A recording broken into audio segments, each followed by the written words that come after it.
దేవుని పరిశుద్ధ నామమునకు మహిమ కలుగునుగాక.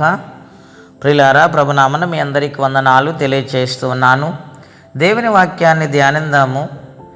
కీర్తన గ్రంథం 86వ అధ్యాయం 4-5 వచనాలు. ప్రభువా, నా ప్రాణము నీ వైపునకు ఎత్తుచున్నాను, నీ సేవకుని ప్రాణము సంతోషింపజేయుము. ప్రభువా, నీవు దయాళుడవు, క్షమించుటకు సిద్ధమైన మనస్సు గలవాడు, నీకు మర్రపెట్టు వారందరి ఎడల కృపాతిశయము గలవాడవు. హల్లెలూయా. ప్రియులారా, కీర్తనల గ్రంథం నుండి దినాన్న పరిశుద్ధాత్మ దేవుడు మనతో మాట్లాడుచున్నారు. ఏమనగా, భక్తుడైన దావీదు బహుశ్రమల గుండా ప్రయాణము చేస్తూ ఉన్నాడు. మనసంతా కృంగిపోతూ ఉంది. సహాయం కోసం ఎదురు చూస్తూ ఉన్నాడు. ఆ సమయంలో మనుషులు నమ్మటి కంటే యెహోవాను ఆశ్రయించటం మేలు. నా ఆపదలు తొలగిపోవాలన్నా, నాకు సహాయము సమృద్ధిగా అందాలన్నా, బహుధైర్యము నా మనసుకు కలగాలన్నా, నేను ఆయన వైపు చూస్తేనే నాకు న్యాయం జరిగిద్ది. ఆయనే నన్ను కరుణిస్తాడు.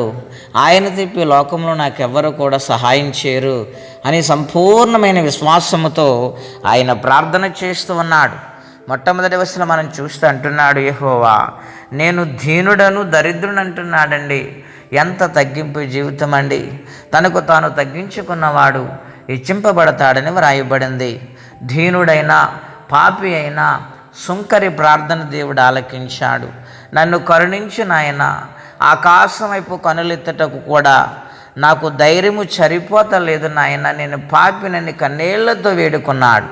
తగ్గించుకున్నాడు గనుక ఆ ప్రార్థన దేవుడు ఆలకించాడు. అలాగే దావీదు తన యొక్క జీవితంలో తన పడుతున్న వేదనను బట్టి, తన పడుతున్న శ్రమలను బట్టి అంటున్నాడు, నేను దీనుడను కదా నాయన, దరిద్రుని నాయన, శివయొగ్గు నా ప్రార్థన ఆలకించావా అని బ్రతిమాలుకుంటూ ఉన్నాడు. ఈ 4వ వచనంకి వచ్చినప్పటికీ అంటూ ఉన్నాడు, నా ప్రాణము నీ వైపెత్తుచున్నానయ్యా. తల్లడిల్లిపోతుంది నా ప్రాణం. నాలో ఉన్న ఆ యొక్క వేదన ఎవరు తీర్చగలరు? గనుక నా వేదనను బట్టి, నా కష్టాన్ని బట్టి నా ప్రాణము తల్లడిల్లిపోతుంది. గనుక నీ వైపు నేను మొర్రపెడుతూ ఉన్నాను నాయన. నా ప్రాణము సంతోషింపచ్చే నాయన, నా ప్రాణమునకు ధైర్యము దయచి, నా ప్రాణమునకు ఆదరణ కలగచ్చి అని మొర్రపెడుతూ ఉన్నాడు. 2వ మాట అంటూ ఉన్నాడు, నీవు దయాళుడు నాయన అంటూ ఉన్నాడు. నిజమే ప్రియులారా, మన పాపములు క్షమించేవాడు ఆయనే, మన అవధేయత కడుగువాడు ఆయనే, మనలో ఏ లోటుపాటులను సరిచేసేవాడు ఆయనే కదా. గనుక అది గ్రహించిన దావీదు అంటూ ఉన్నాడు, నీవు దయాళుడు నాయన, నన్ను క్షమించు నాయన. నేను ఒకవేళ నీ సన్నిధిలో తెలిసి తెలియని అపరాధములు చేస్తే నేను ఒప్పుకుంటున్నాను ప్రభువా, దయగలిగిన దేవుడా నన్ను క్షమించు అని ఆయన మొర్రపెడుతూ ఉన్నాడు. హల్లెలూయా. గనుక క్షమించే దేవునికి మొర్రపెట్టాడు గనుక తల్లడిల్లిపోతున్న తన ప్రాణాన్ని ఇబ్బందులు గుండా, కష్టాల గుండా ప్రయాణం చేస్తూ శ్రమలో కృంగిపోతున్న తన యొక్క వేదనను దేవుడు చూశారు. ప్రియులారా, ఈ దినాన్ని ప్రార్థిస్తున్న మనందరము కూడా ఏదో విషయంలో మన లోటుపాటులు ఉండకుండా ఉండవండి. ఈ జీవిత ప్రయాణములో ఎన్నో లోటులు ఉంటాయి.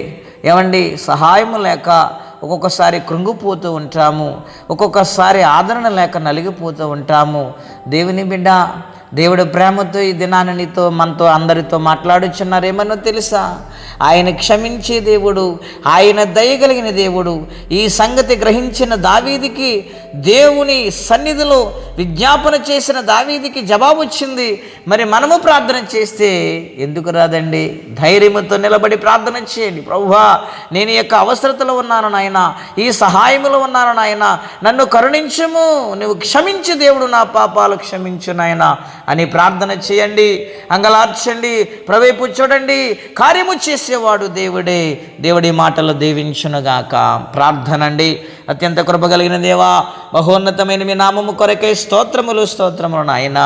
నువ్వు క్షమించే దేవుడు, దయగలిగిన దేవుడు నాయన. తల్లడిల్లిపోతున్న పరిస్థితులు ఆదుకుని ఆదరించే దేవుడవు నీవే నాయన.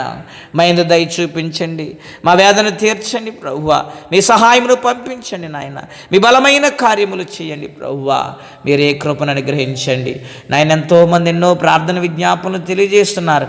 వారందరికీ సహాయమును పంపించండి. రక్షణ లేని వారికి రక్షణ, ఆర్థిక సమస్యలను విడుదల, చదువుకునే బిడ్డలో పాస్ అవ్వడానికి కృప, ఉద్యోగం లేని వారికి ఉద్యోగం, వ్యాపారస్తులను దీవించండి, గర్భిణీ సుఖప్రసవం దయచేయండి, సంటి బిడ్డ తల్లులు కాపాడండి, ఈ దినము దీవెనకరంగా మార్చండి ప్రభువా.